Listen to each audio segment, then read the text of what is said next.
speaking, he's not like a huge UK name. And this is his opportunity to really put himself on the roadmap. If he can beat Ness to qualify for our top 8 and potentially look towards a top 4 and a place at Comic-Con on that big stage, he'd be looking at a much more comfortable position in terms of where he is in the grander scheme of the UK. Absolutely. This series is incredibly important to both players, but for different reasons. As you've said, JammyJMG looking to make a name for himself overall, whereas Ness, obviously Torpedo Gaming has now left its, disbanded its Hearthstone roster, but before that was the case, he was the only Torpedo Gaming member to not have won an ESL UK Premiership, so he's definitely going to be looking to take that title so that he can not seem like the baby compared to Ball Control and Jamboree. I'm sorry if you're not the baby. Well, with the one slight caveat of Raven, but he wasn't participating in this season of the Premiership, so we'll just kind of pretend that that's not a caveat. I wouldn't count Raven. But yeah, it's definitely... Ness has got a lot on the line here, I think, in terms of reputation as well, because Ness is a player that, within the UK, he has some serious accolades. Like, he won the original True Silver Championship. That was quite a while ago now, though, and I feel like the Premiership is maybe his way to really bring himself back into the UK. Green Sheep has been doing a similar thing as of recently. He won Insomnia. He was doing well at the Bahamas, and now he's qualified for the top 8. We'll see if Ness can do the same. Here we go, the game is underway, and Ness going to be leading with his signature Priest. And as we can see right out of the gate, I think you very correctly assumed this is going to be an aggressive lineup for JammyJMG. We can see he's bringing already the incredibly aggressive variant of the Murloc Shaman that Tholmenos hit rank 1 legend with recently, and thus forward it skyrocketed in popularity. Now this obviously can be a blessing and a curse. If you can get ahead in the early game, you could just simply snowball your opponent out of the game by turns 4, 5 or 6 potentially. But if your opponent has the board clears they need, they can keep up with you relatively well in the early game, your late game value is significantly diminished. Well, looks like the Grimscale Chum could well be the first play of the game here. Certainly feels great in this scenario, but actually 2 other options that are easily options as well. I think the Tidecaller feels pretty great considering you have 2 1-drops the turn after. Absolutely. Playing that one out as the first Murloc always feels good, and Grimscale Chum as the first play of the game never feels like as good of an option as your other 1-drops can be, because that 1 health makes it very, very vulnerable to a lot of different things. However, the fact that Ness can go for Northshire Cleric into Power Word Shield is one of the best ways that Priest has to keep up in the early game, and from here on forwards, he doesn't really need necessarily to draw too many cards, because he can just use the hero power each turn, which is a fantastic option to keep even-ish on the board and drawing cards. Yeah, he will be trying to keep even on the board, but there's a lot of power in this hand right now for Jammy. He will be able to build a very significant presence over the course of the next 2 turns. The Consecration won't be too massive in this matchup specifically. Could have done with that being one of the bottom 2 cards of the deck at this point. But still, the rest of his hand's certainly feeling good. I think you are definitely right. This is one of the main reasons why a lot of players have led to cutting Consecration from these aggressive Murloc decks. Because if you're ahead on board already, you just want to be taking value trades or just going straight to face rather than clearing your opponent's board with Consecration. It's simply too much to commit when you want to be playing up your Murlocs instead. And now there's no 1 health minions from JammyJM's side because he opted not to go with the double 1-drop play, which is going to work out well for him.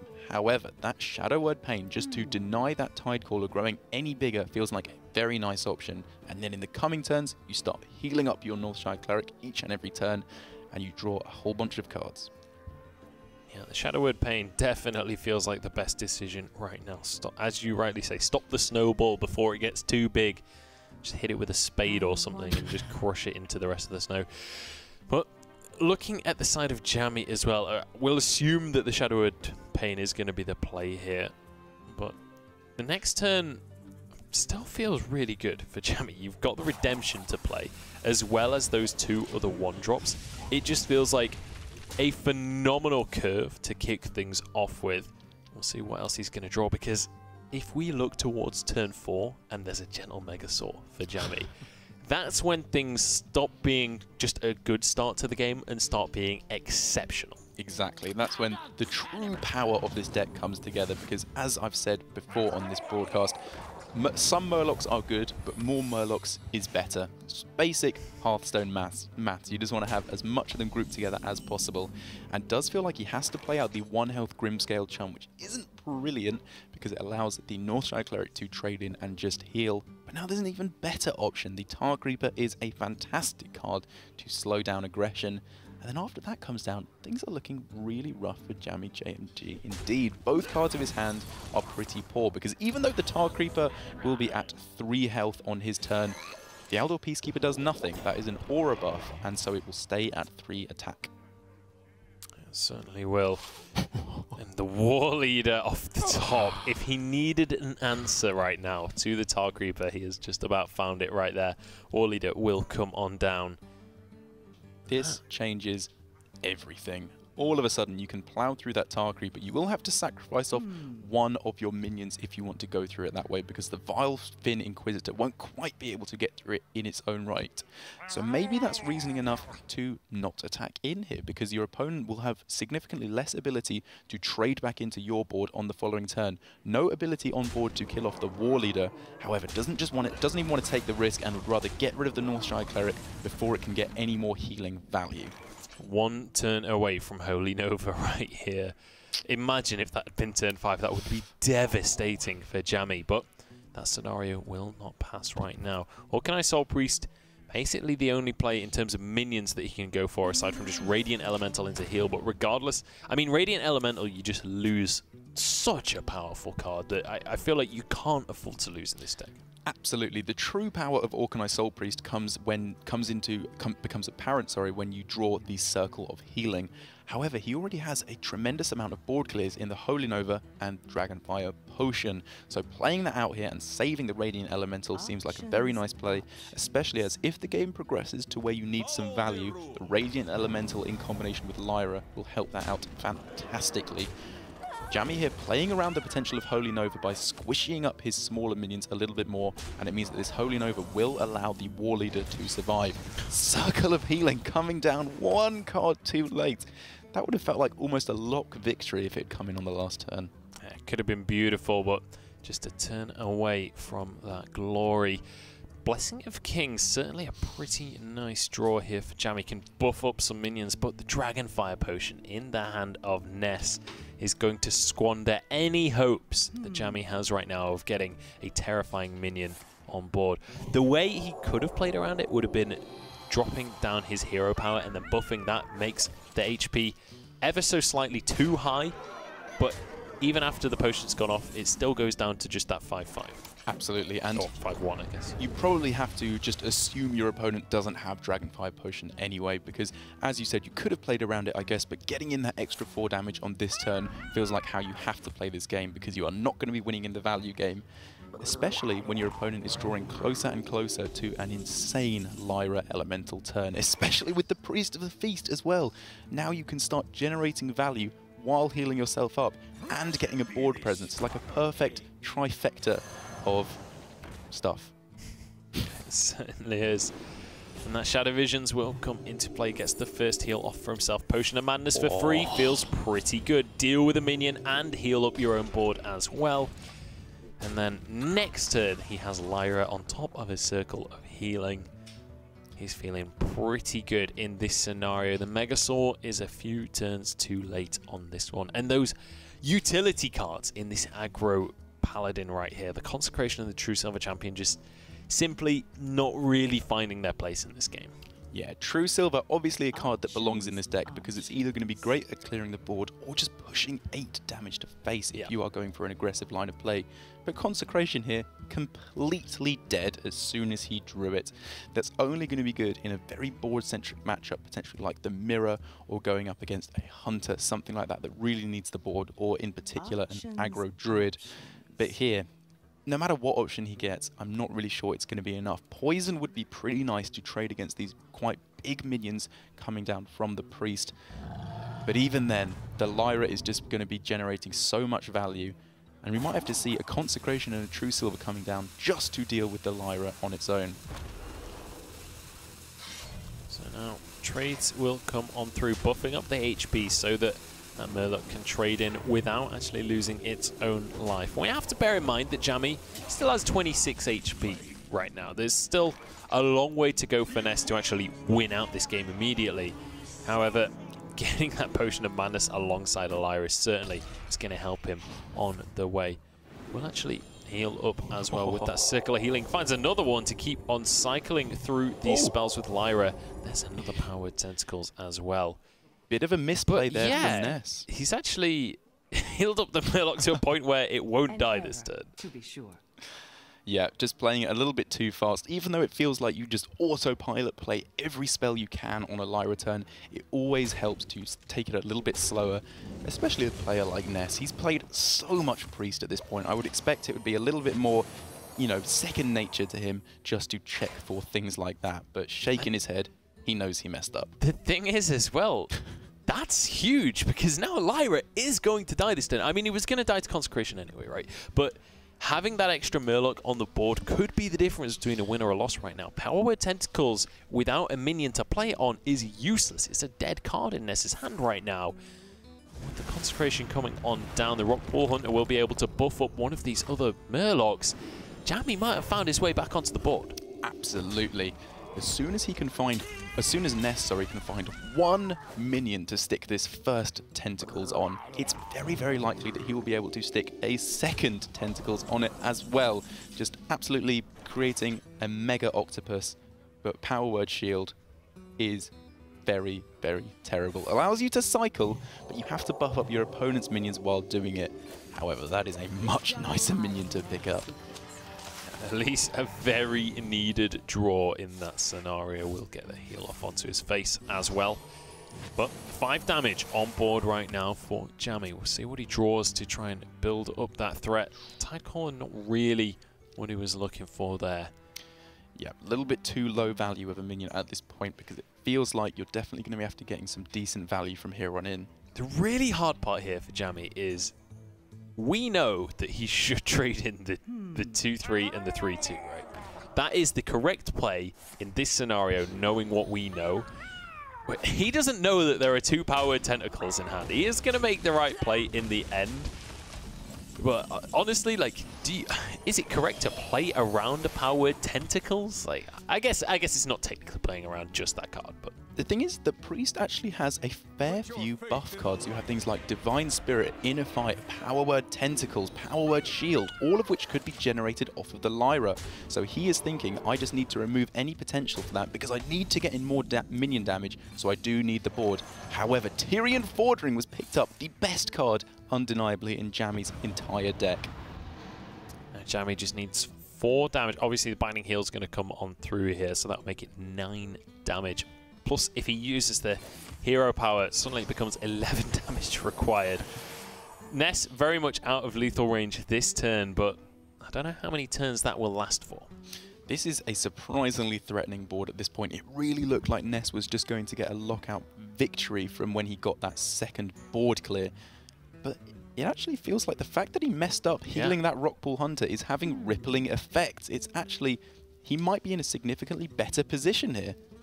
He would have been in a significantly better position if he had managed to kill that one off rather than healing it up for absolutely no benefit. It was just a mistake. That turn has been phenomenally huge for Ness right now. He has put himself in a terrible situation. Jammy, you can see him singing along to the music that he's listening to. He's feeling on top of the world right now.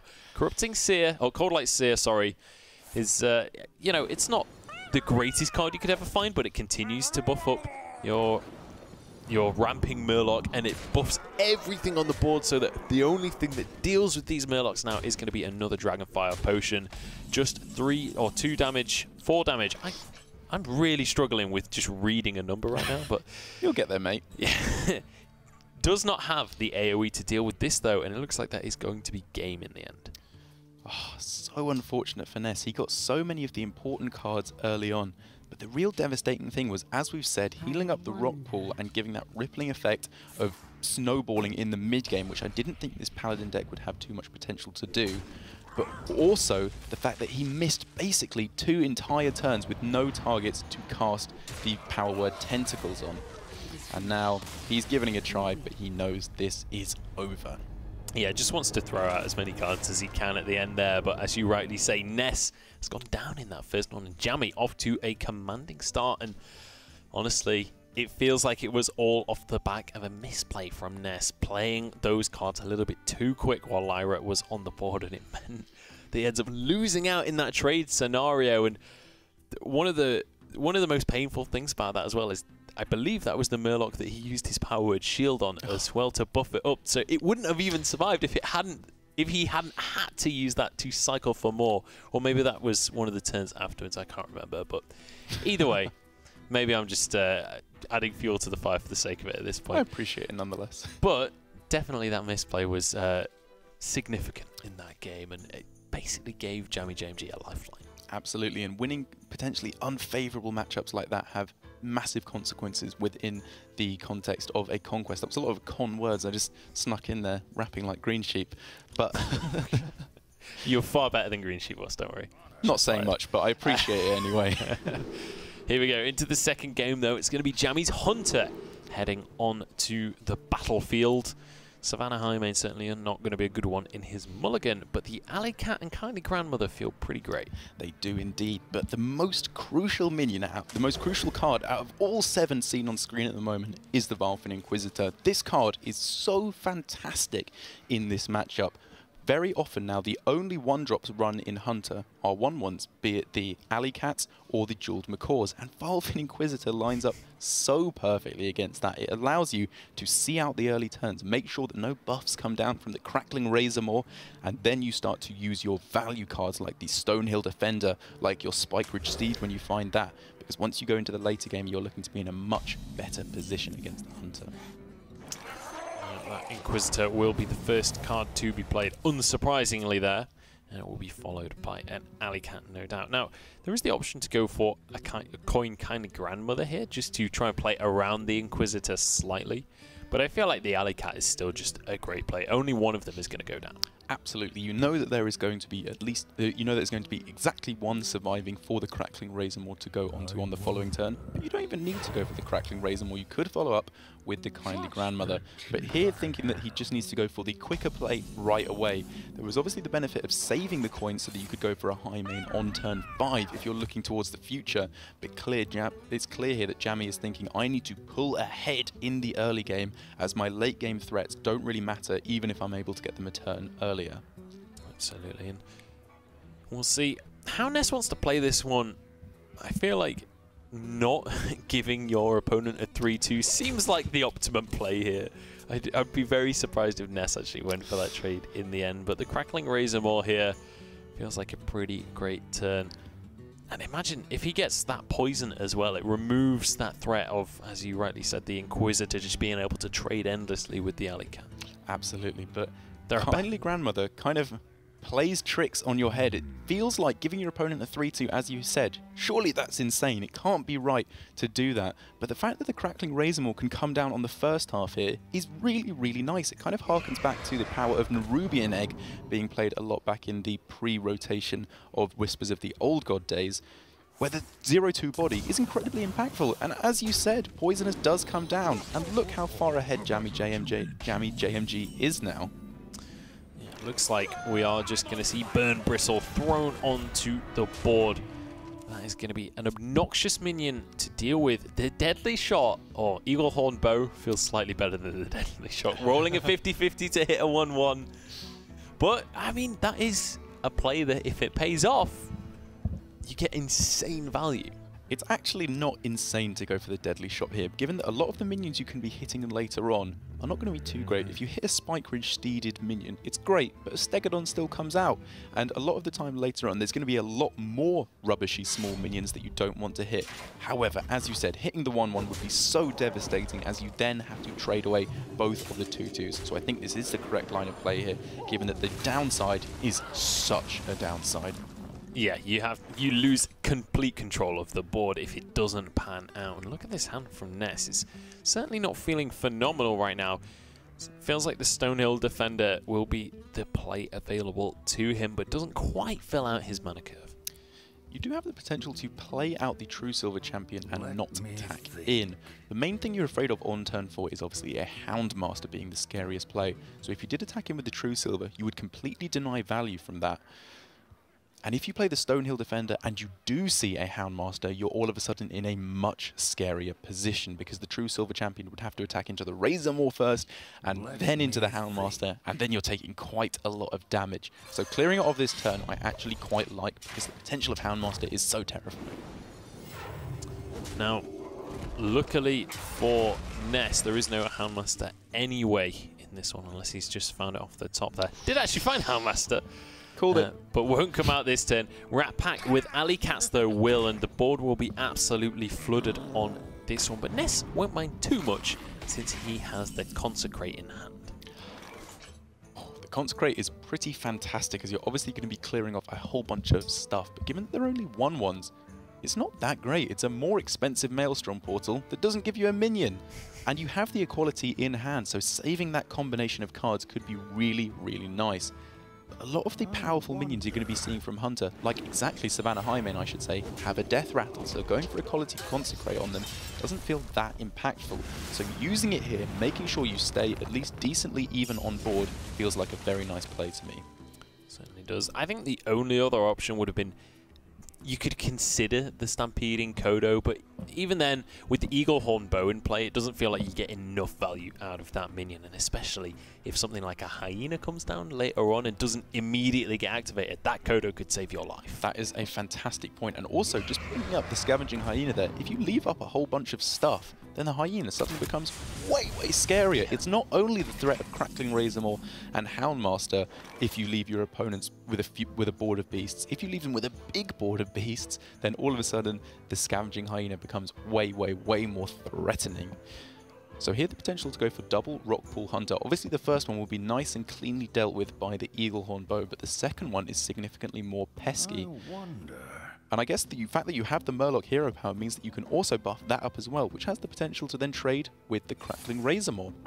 Yeah, this suddenly turns into a much more threatening board than you would anticipate, just with how well they get value in terms of the trades. And that 3/4 specifically is going to be so difficult to deal with. And generally speaking, you don't want to be doing trades as the Hunter. You want to be going face. You want to just be slamming down that Savannah on turn 6 and just saying, look, I am going to hit you and you're the one that has to answer for it. And this is the awkward situation when you're playing Hunter. When you fall behind on board, you don't necessarily get the option to just slam face every turn. Absolutely. One of the ways to start to pull back on board though is the Savannah Highmane, because it feels like Jammy has been so close to sticking a beast on the board to hit the Houndmaster on, but maybe this is the final chance he gets to do that. It's difficult to kill off the Savannah Highmane, and even if you do, there are obviously the 2 hyenas that pop out of it at the end, any of which would be great to stick the Houndmaster on.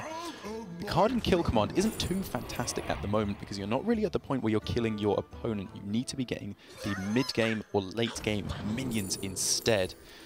And all the while you're not playing big stuff, Ness is just going to keep plopping down his big minions. Primordial Drake is a fantastic pickup to clear off the hyenas after the Highmane dies. And also that Noble Sacrifice, as well as a taunt. So many roadblocks that this Savannah Highmane has to try and find its way past, but it is going to struggle. There's a second Highmane though. That could be a huge pickup in this matchup, just being able to make sure he's still on the board right now. However, as we mentioned before, the Primordial Drake, if you can down both of these lions simultaneously, that is a lot of value you'll get out of that 8-drop. It is absolutely fantastic, and the equality could be used here simply to take out both of the Highmanes. Obviously then that does mean that you can't go with the Primordial Drake on the same turn, so there's no way to perfectly sequence this. What you can do, however, is trade in all your minions and leave your opponent only with the 2 hyenas. And against a Drake, that feels like a pretty favourable sequence of events. What I don't mind doing here is dropping the War Leader, trading in, and then dropping your Kodo to deal with one of the hyenas as well. You don't quite deal with everything. It's not as clean as if there was some way to get the Primordial Drake off, but it's still a great series of trades. You still shut down a lot of what the Hunter can do. Absolutely. I think I like the play, as you said here, of going for the War Leader while you have Murlocs on board. You have no guarantee that you won't have to trade them in later on in the game. And while you have even just 2 Murlocs on board, this shows how devastatingly powerful War Leader can be. As you said, you can go for the Kodo here, which does a nice job of playing a decent minion and clearing off one of the 2/2s. And now this Stonehill Defender, even just acting as a 1/4, as you said, a roadblock. You really don't mind that it's dying and getting a nice value trade from the high main because it's just slowing your opponent down, and then you can come in with the Primordial Drake to finish it off. Now there's an option here to make an obnoxiously large Savannah high main. Not that I think it's the best option, I'm just saying that that option exists right now. The kill command also in hand as well as a deadly shot, but you don't really have the best targets to use this kind of utility on. I feel like Jammy has found himself in this situation where he's got all of his utility similar to his Paladin, or similar to that Paladin game earlier, where there was a lot of utility, but didn't really have the opportunities to use it effectively. That is a very fantastic point. I think in the last game, it was a stylistic choice. The way he built his deck, choosing to put the Consecrations in, he was definitely punished for it. But in pretty much every version of Hunter, you are running 2 Houndmasters and 2 kill commands. The only card that is questionable in putting in your deck is, I would say, the Deadly Shot. But it has so much potential to be insanely good in this matchup if you hit something like a Tyrion or a Rag Lightlord, so I don't begrudge him putting it in at all. Also, even just hitting something like a Primordial Drake, it's essentially dealt 8 damage at that point, so it can be a tide turner in this kind of matchup. And while I said in jest about buffing up a super high main, unless the trades come on through this turn, it could have actually happened, but looks like it will be onto Hounds, or Hyenas, sorry, that will come off at the bottom of this high main. But some nice trades coming out here for Ness. It feels like Ness is slowly but surely building more and more control of this game. Yeah, and if we look at the top deck potential, wow, of both decks, I was going to say Ness is going to be in a much better position, but that is the Black Knight disagrees. Ultimate answer to the Primordial Drake. Jammy knows that there is a taunt in Ness's hand because that Primordial Drake came off of the Defender, so he is going to be saving that. The fact that the taunt hasn't come down makes Jammy think that that is very likely to be a Tyrion, #1, and possibly a Primordial Drake, some kind of big taunt that Black Knight is going to be devastatingly powerful in. What an inclusion. Yeah, and now we're finally at that turn where the Primordial Drake is going to come down. There is the option to go for the equality here, just to deal with that Houndmaster as well. I feel slightly overzealous to drop that, but the question is, how many scenarios are you waiting for? Deadly Shot going to be used here just to make it so that these minions can't be traded into. Jammy basically saying, I need to end the game soon. I need to stop my minions dying. Most certainly. This play I like from Jammy. Now that you have, before you had the Black Knight, I don't think he would even have considered playing the Deadly Shot. He knows there's a big taunt in his opponent's hand, but now that this comes down, he is nodding his head, grinning away. Obviously, it's not fantastic. Your board was just cleared, but given that your opponent just played a Primordial Drake, this is about the best turn you can expect.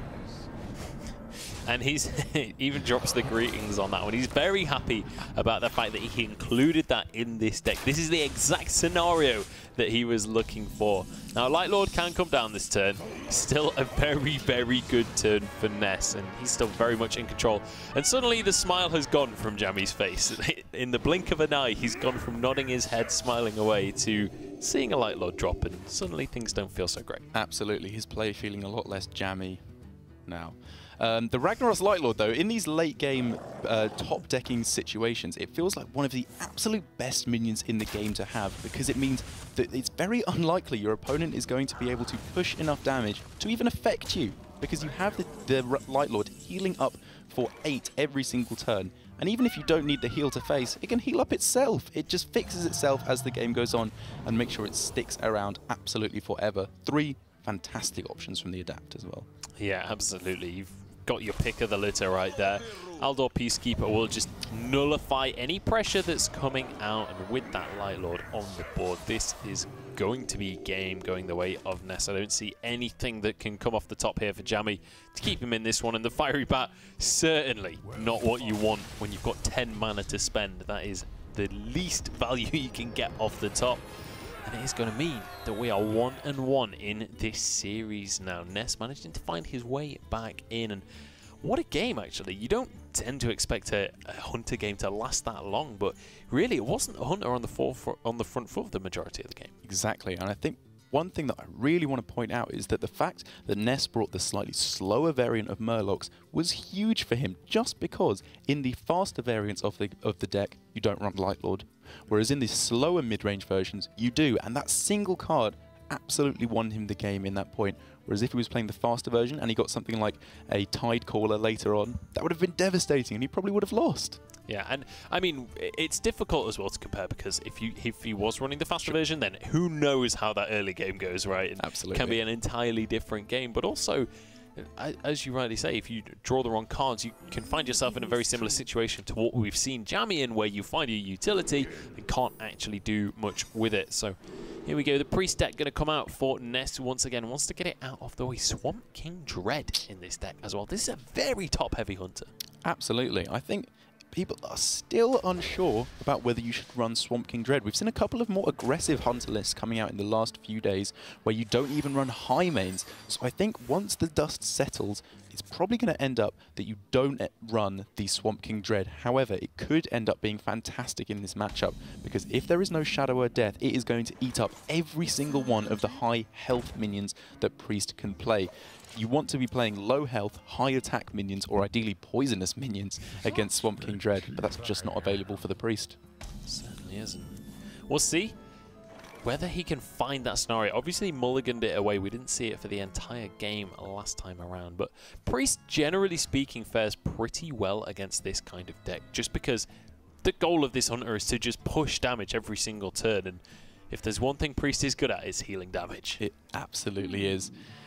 And my goodness, just looking at the options that Ness has here, you've said that Priest is a deck, or Priest is a class, sorry, that always has so many options, and here you just have your pick of the litter. You can go for the Shadow Word Pain to clear off the Grandmother once you clear off the first half of it.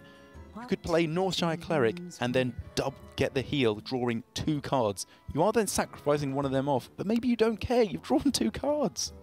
Yeah, certainly a few scenarios that feel really great here. The Shadow Word Pain is going to be the option in the end. Just maintain board control for yourself, and basically playing around a Crackling Razor Maw as well, making sure that we don't see the same repeat of last game where the poison comes out and ruins that 1-3 trading tool.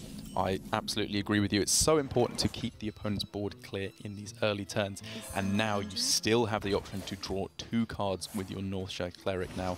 And your opponent has no way to remove either of these apparent on board.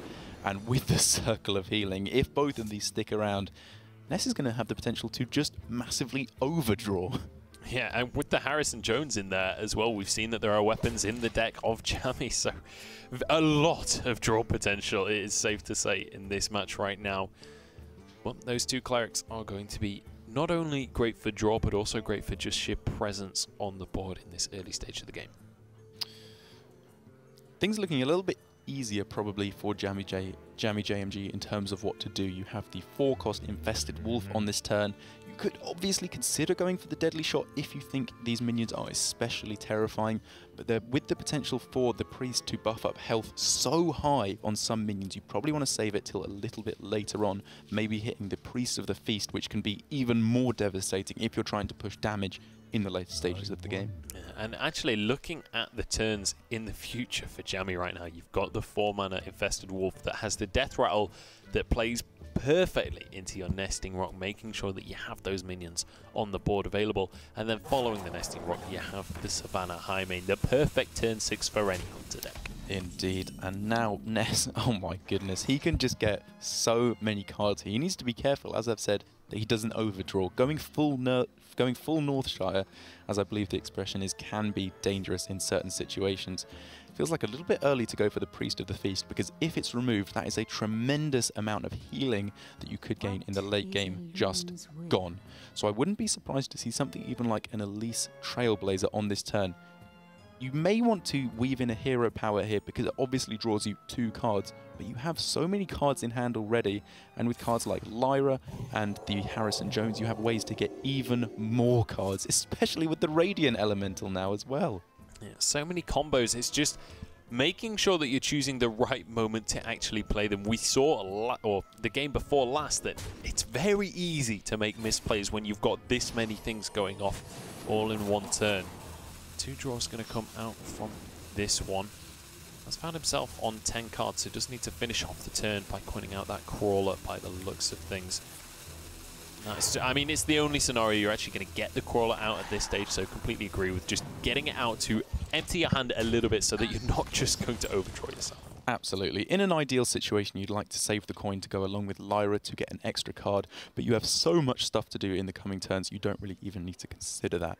And one thing that I really like about keeping this Circle of Healing from Ness is that in a lot of Priest decks, you actually run Circle of Healing without the Organized Soul Priest. But in this situation, the fact that that is now your only board clear feels fantastic to save that, just in case of the situation where the Hunter goes very wide on the board, perhaps in a hope to push a huge amount of damage on coming turns.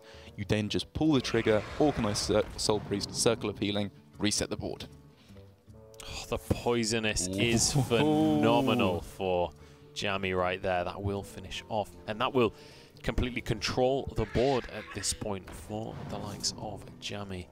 Has some very nice trades available. The Hungry Crab won't find any Murlocs to chomp down on in this matchup, so will just stay in the hand for now. But certainly, if he finds himself with an empty hand later and an empty board alongside a Houndmaster, it could come into play. But that Potion of Madness could be massive here. It could be massive, but it could have been even more massive a little bit ago. If it had got that down on the dirty rat, on the rat pack, that would have been insane, because then you get the death rattle and you keep the 2 rats afterwards. In this situation, not fantastic. You can use it on the jeweled macaw to keep the board a little bit clearer, but maybe it's worth saving it for potential more value later on down the line. But maybe that's too greedy. Who knows? This is one of the things about this deck, is there are so many different ways to play each turn. I mean, there's the option to go with Potion of Madness to trade into the 3-1, then Orcanine into Circle of Healing. Right, completely clear the board, get control of the situation. However, as you rightly say, you want things like this Potion of Madness, like the Circle of Healing, the low-cost spells to go alongside your Lyra with a Radiant Elemental. Suddenly they become free spells, and you have an insane combo turn available to you. Looks like he's not going to go with the full clear just yet. Wants to get more value out of that. I think this is potentially a situation where Ness could have thought about this for a lot longer. He decides to go with this line of play as the rope had almost burnt up. Obviously not a bad play, as you're starting to clear off the board and you get a threatening minion on the board at the same time. But potentially there was an even better play. He is such an established Priest player, but maybe hasn't had enough chance to play with the most recent iteration to make these plays like snaps. We saw him mess up a little bit with the Circle of Healing in a previous game. And now this is a situation where JammyJMG can just get the value from that deadly shot while there is only 1 minion on board. He knows that he has to remove it, and now he's starting to push some damage. He can follow up with Hyena or the Nesting Rock in the coming turns. He has stuff to do, which very often as a hunter you will have run out by this point. So Soul Priest is going to come down, just going to clear away the 3-2. He doesn't have to go straight away with the AoE. First of all, he has a second Soul Priest in hand. And second of all, what is on board right now for Jammy does not threaten this Soul Priest. He'd have to use something like a kill command, which Ness knows he doesn't want to use that for removal. He wants to use that to finish the game. So I like this play from Ness just to establish presence and make sure that you are the one still in charge. Absolutely. I thought at first that we were very likely just going to see the Circle of Healing, but now that I think about it a bit more, as you said, it doesn't really threaten here. The main thing you're afraid of in this situation would be a Scavenging Hyena. Leaving these small minions on board means that all of a sudden it would be an absolutely tremendous threat, and you have no Shadow of Death in hand to deal with it. So a little bit of a risk there. Didn't play around that one particular card, but is rewarded for it. And now that Potion of Madness is significantly better. This Potion of Madness can get some serious value. You can steal away his 3-2 from the kindly grandmother, turning it into a big bad wolf of your own. Now, one of the decisions is, again, this Circle of Healing, a card that can come seriously into play right here, but it's making sure that you sequence things right if you do go for that line of play, making sure that first of all, you've got that 1-1 on your side of the board, but you don't trade in before you just kill your own minions. Exactly. Things like that. One of the things about Priest is there are so many ways to mess everything up. Yeah, absolutely. It feels like me casting this for the first time today. So many things I could have done horribly wrong. I think you've done a great job today. Yeah, there we go. That's all I needed to hear. Job. I was just fishing for compliments there. Thanks for realising. Well, the Radiant Elemental will come down. No need for Circular Healing on this turn. Just going to steal away these minions. And one of the things that Priest historically is going to struggle with is a wide board, because no explosive trap going to be run in these modern versions of the deck, and it means that boards like this are very difficult to deal with. So one thing that Ness was going to be scouting out for in the previous turns was beast benefit effects, Scavenging Hyena, the Houndmaster, or the Crackling Razormaw, and we didn't see any of them on the previous turns, so we felt fairly comfortable in not completely clearing the board here and leaving up that Nesting Rock and the Spider, because he didn't think there would be some effect, but that is picked up off the top for Jammy, so he does have the ability to go for the Houndmaster now, get through that Tar Creeper much more cleanly. But that does then mean he can't go for the high main on this turn. He needs to think very carefully about what the best use of his mana is. Obviously the high main is probably the most powerful play on this turn, but maybe there won't be the potential to get that much Houndmaster value later on, so maybe he should just cash that in while he can. I think just dropping the high main is going to be, I see it before my eyes, that is going to be the play that he goes for. But it is a dangerous play, because with that Orkanai Soul Priest already on the board, you're basically saying to your opponent, this is your opportunity. Use that Circle of Healing, get some serious value out of that card. In this situation though, potentially you just sacrifice off the Orkanai Soul Priest so that you can Shadow a Death and then start to get some real value with your Lyra that you can then use the Circle of Healing just to generate an extra card. I don't think that's going to be the play from him here though, as he would obviously have gone for the Lyra first. In this situation though, just using the hero power to take out the Nesting Rock feels pretty fantastic, and then you can follow up with the Lyra on the next few turns, but maybe you don't even have to. You have such commanding board presence, maybe you could just finish your opponent off over the next few turns. And this is the thing, Lyra, while you want to be proactive, you want to use it as soon as possible just because it's such a great card, you don't actually need to though. There's no situation right now so far that Ness has actually been forced into searching for things with Lyra, and that's one of the things that Lyra offers, is just completely refilling your hand if you can get a good combo going with things like Shadow Visions. I think because he's not found a card like Shadow Visions just yet, he's just holding on to that as like a, if everything goes wrong, here is my get out of jail free card. Absolutely. I'm so happy that in the end Lyra Sunshard ended up being a good card, because all the cool kids on Twitter were like, oh Blizzard, why are you printing such crap? Why are you making terrible cards like this? And then in the end, it turns out to be awesome, and they feel like fools. And also, when you play it on the board, it sounds amazing. It's a very cool sounding minion. I actually haven't looked into it yet, but I'm really intrigued about the lore of Lyra the Sunshard, whether it's actually a character in WoW or anything like that, because I've never heard of it before the expansion, but I'm intrigued now. But Jammy gonna play this turn of just dropping minions onto the board, but there's a second Circle of Healing as well. If one wasn't enough, this is looking like a very dead board for Jammy and a very nice situation for Ness to find himself in. The fact that it clears off both sides of the board though is more relevant than it often is in Priest here, because if he'd used the Circle of Healing earlier on, got the value while he could, maybe he would be in a better situation here. Obviously it's not a bad situation at all, but given that both Soul Priests are alive, both of these Circle of Healings are actually pretty dead cards. At the moment, if you look at it, he's kind of working with a 3-card hand. All three of those cards are pretty fantastic, but obviously not able to get the value with Circle of Healing at the moment, unless he wants to sacrifice off most of his own board here. Yeah, you could still, I mean, you're still in a pretty great spot if you do sacrifice it.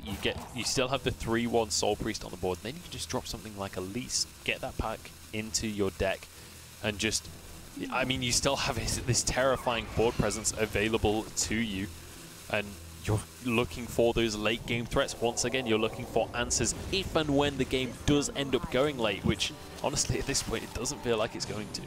It definitely doesn't. And now that the Ungoro pack is in the deck, any card of Shadow Visions, of which there will definitely be 2 in the deck, or the Ungoro pack itself, are absolutely fantastic, because the Shadow Visions obviously has the potential to discover that Ungoro pack, and from then on you will have so much value it feels difficult to win. River Crocodile off of the Jeweled Macaw is absolutely terrible. He needed something massive there, like a giant mastodon to completely fill out his curve. Swamp King Dread. Swamp King Dread, Tyrantus, one of these huge dinosaurs or mammoths. But unfortunately, gets a little baby croc. Yeah, the River Crocolisk is going to hit the board, but he's not going to make much of a splash in this scenario. Well, Pyromancer isn't that effective either, but it doesn't really matter because look at this board that Ness has available to him. 8 damage every single turn, plus the damage coming out from the hero power in combination with the Soul Priest. I think now you can sacrifice away the Soul Priest after potentially healing the Jeweled Macaw, and then you can start making value with your Lyra, because even though you're only getting a potential 1 card on it with this turn with the Circle of Healing, the chances of it dying are so small. So then any spells you draw from here on in are devastatingly powerful. And who knows, maybe he gets more spells to go with it on this turn. But doesn't even want to go for it. Wants to keep his Orcanite alive and not use the Circle of Healing yet.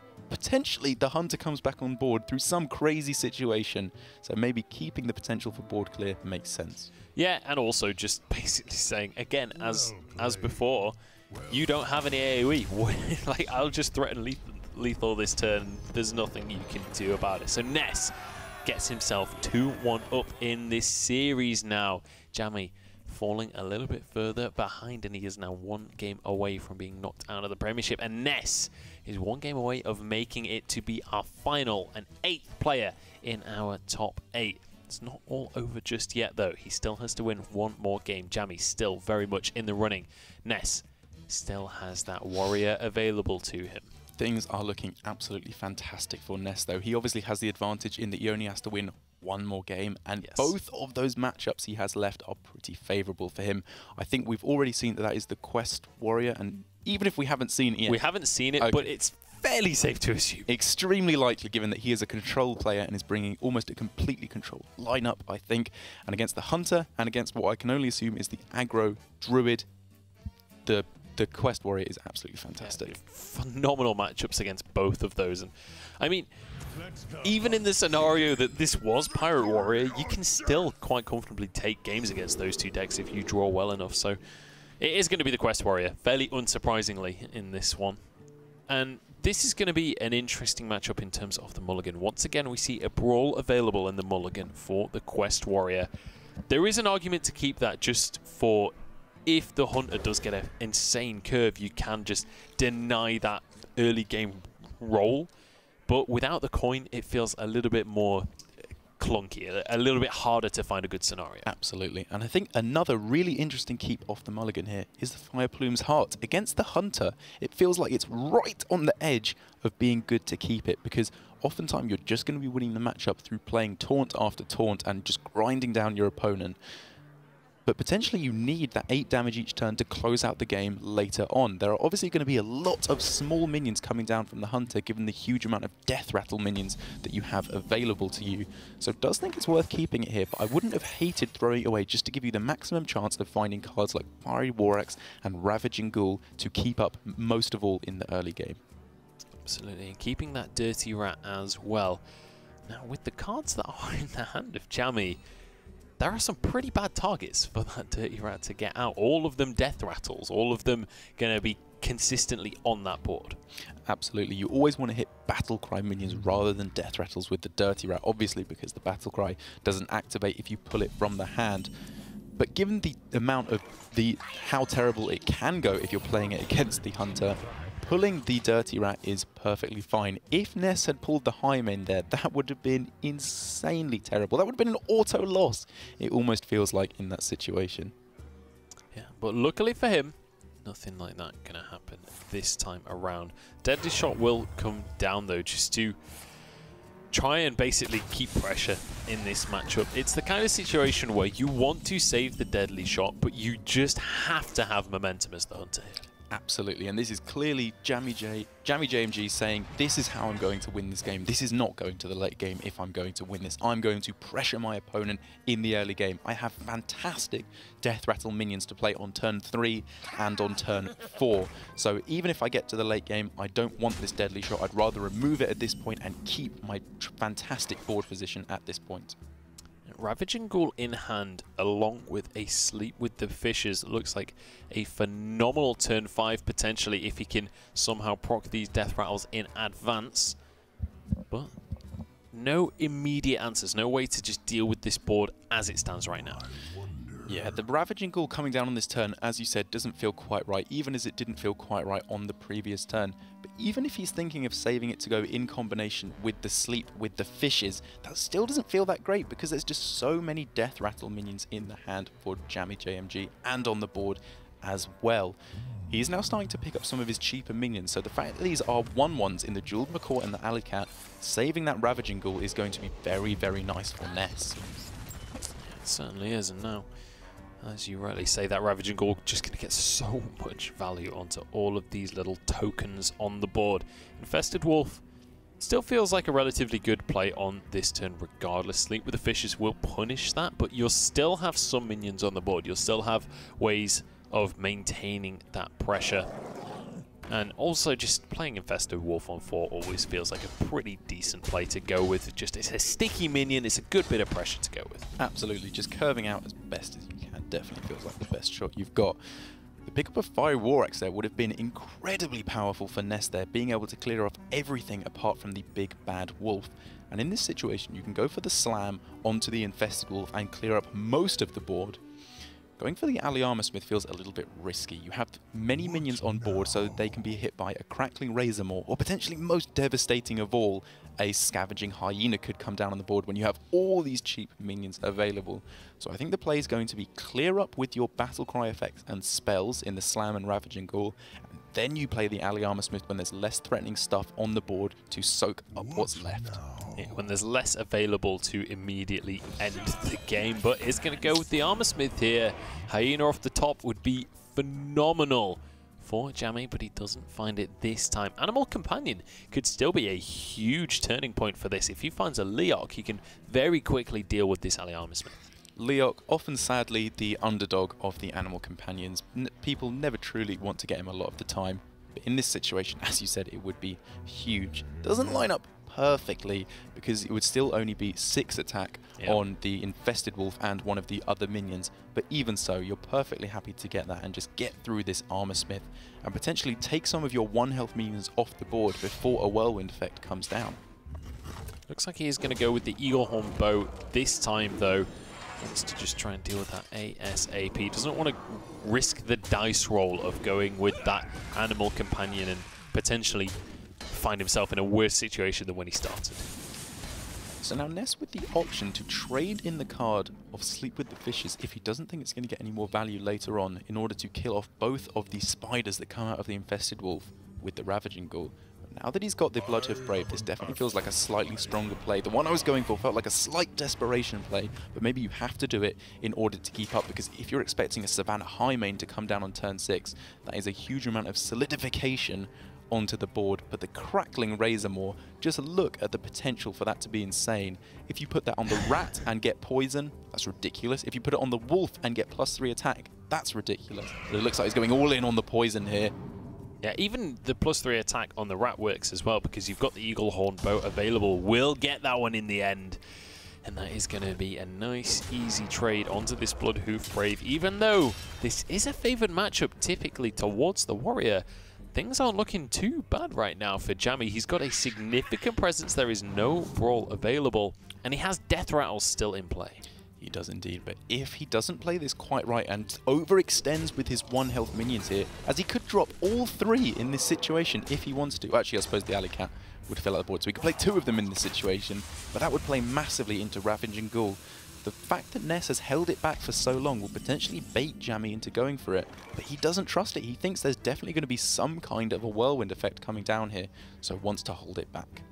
It certainly does.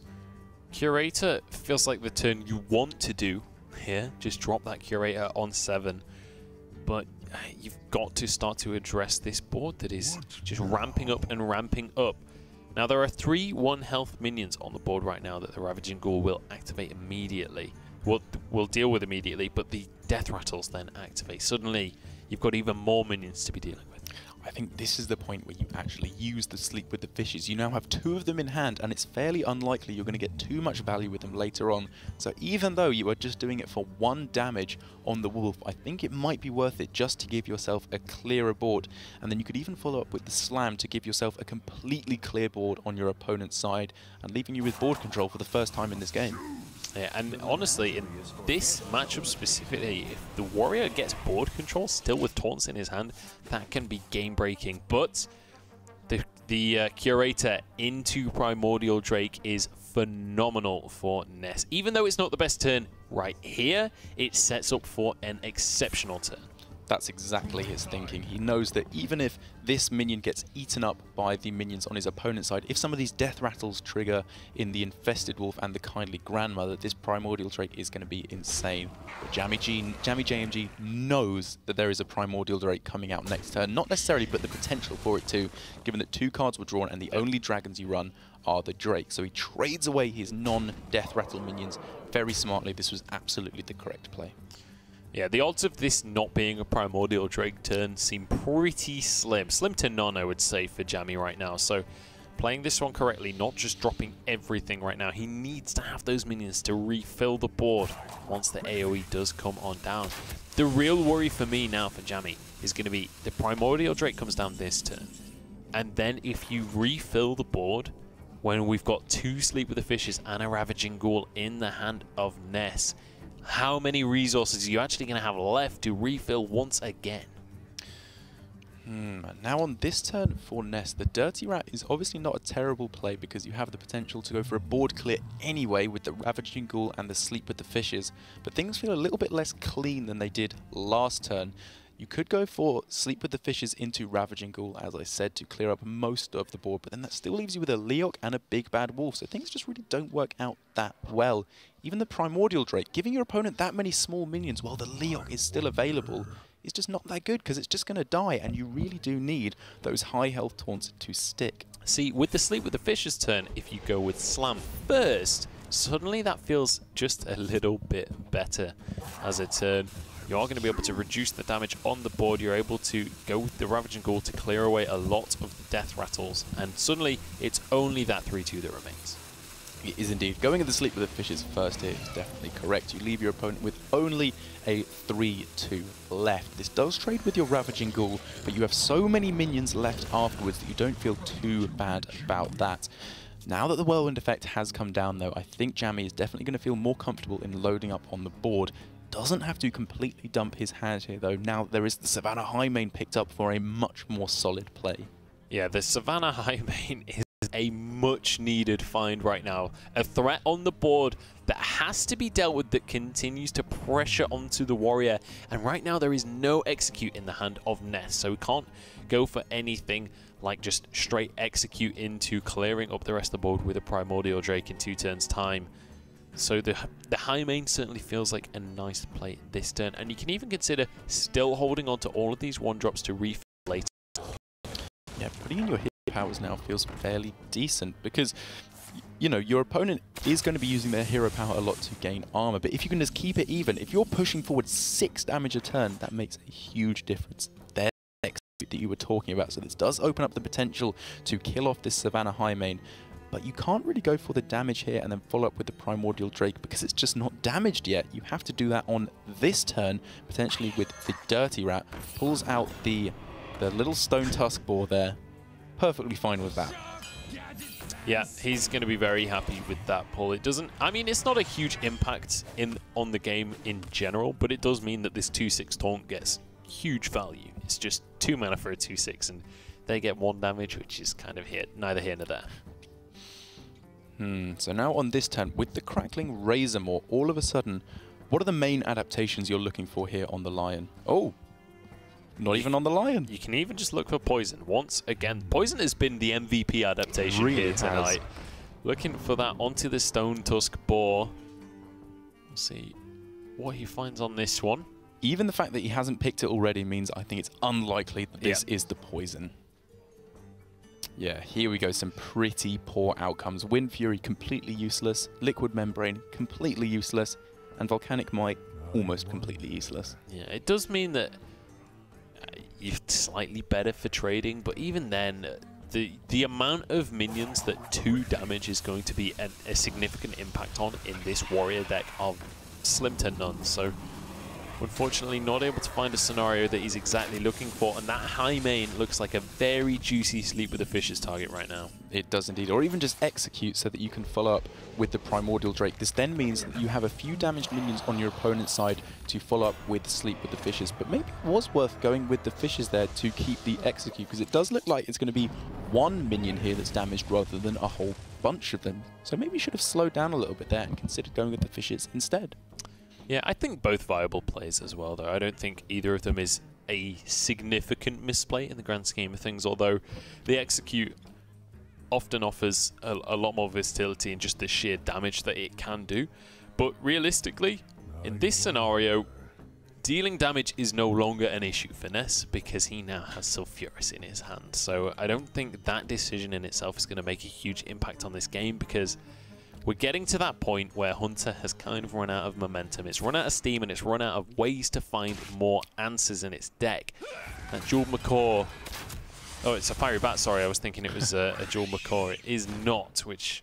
The Jewel Macaw could have been huge. The Jewel Macaw could have been the answer, but it will not be because it doesn't exist. One of the reasons that card's so good, actually, is because it just scales so fantastically into the late game. If you can find a mid to large beast off of it, which there are now quite a few with all the big dinosaurs that have come in with Ungoro, it can be really fantastic for you.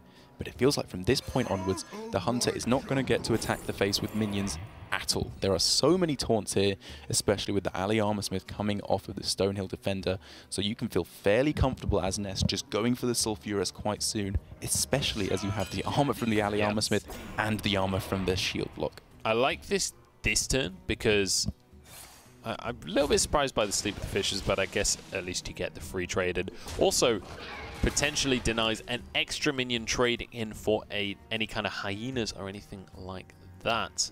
Very true. And actually it works out a little bit worse that he didn't go with the sleep with the fishes on the hyena, because he would have got a clean trade with the execute there. But that feels absolutely terrible for Jammy. A potentially very powerful minion early on, but here it is straight up a 2-mana 3/2. It's worse than a raptor. It's not even a beast, so it's going to just be the trades coming on through. Hyena could have been huge. It could have been what was required for Jammy to get back into this game.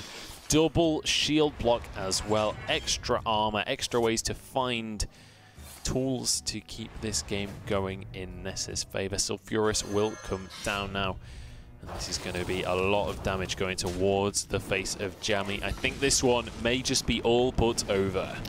It's obviously not over until the fat lady sings, but I think your mum is working up her vocal cords. That was absolutely unnecessary savagery right there. My mum is going to write a letter to you. She's been watching the whole time now.